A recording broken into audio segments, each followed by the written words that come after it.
হ্যাঁ আচ্ছা কি রান্না করো? মাছ, এই মাছকে হলুদ নুন মাখাচ্ছ? হ্যাঁ। কি মাছ এটা? এটা খয়রা মাছ আছে। খয়রা মাছ? আচ্ছা। আবার শাটিং মাছও আছে? বাহ, ভাজা করবো খয়রা মাছ। তোমার শাটিং মাছ পাতা দিতে পারতে, পাতা তো ভালো লাগে। পাতা নেই তো, ওই জন্য পাতা দিতে পারলাম না, পাতাই দিতাম। পাতা নেই বলে শাটিং মাছ, পাতায় শাটিং মাছ যা লাগে না বন্ধুরা কি বলবো।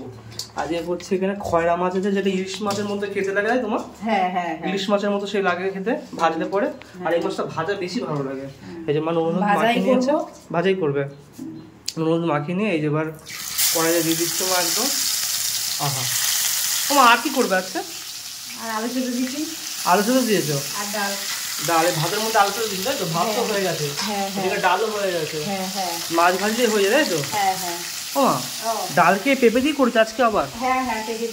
পেঁপে কোথায় পেলে আবার? আমার পেঁপে গাছ মরে গেছে বন্ধুরা, পেঁপে গাছ মরে গেছে, কিন্তু মা পেঁপে আবার কিনে এনেছে।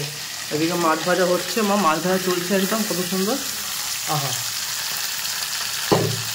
ও মা তাহলে এখানে তো মাছ ভাজা হচ্ছে, তাহলে কি করবো? হাত মুখটা ধুয়ে আসি? তাহলে হাত মুখটা ধুয়ে আসি, তুমি এখানে রান্না বান্না করো নাকি? তো বন্ধুরা রান্না প্রায় শেষের পথে, মাছ ভাজলেই হয়ে যায়। তো যাই, হাত মুখটা ধুয়ে আসি, তারপরে খাওয়ার সময় দেখা হচ্ছে।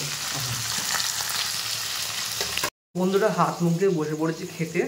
আর মা এখানে মাছ ভাজা হয়ে গেছে, তো এখানে মাছ ভাজা, এখানে হচ্ছে আলু সেদ্ধ, আর এখানে হচ্ছে ওই পেঁপে দিয়ে ডাল করেছে। অনেকদিন পর পেঁপে খাও, পেঁপে গাছটা মরার পর আর পেঁপে খাওয়া হয়নি, তো মা পেঁপে কিনে এনে ডাল করেছে। তো দেখতে পাচ্ছ কত সুন্দর লাগছে এখন দেখতে।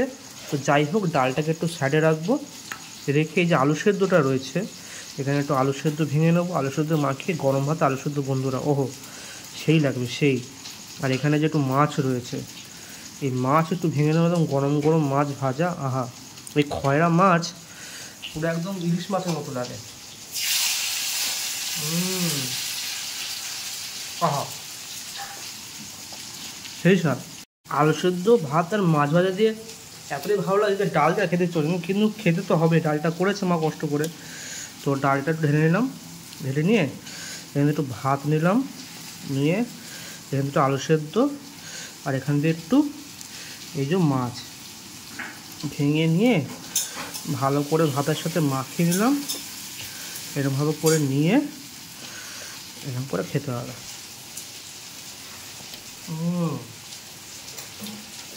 তো এখন এটুকুই, দেখাচ্ছি পরবর্তী একটা লাঞ্চের ভিডিও নিয়ে। আহা।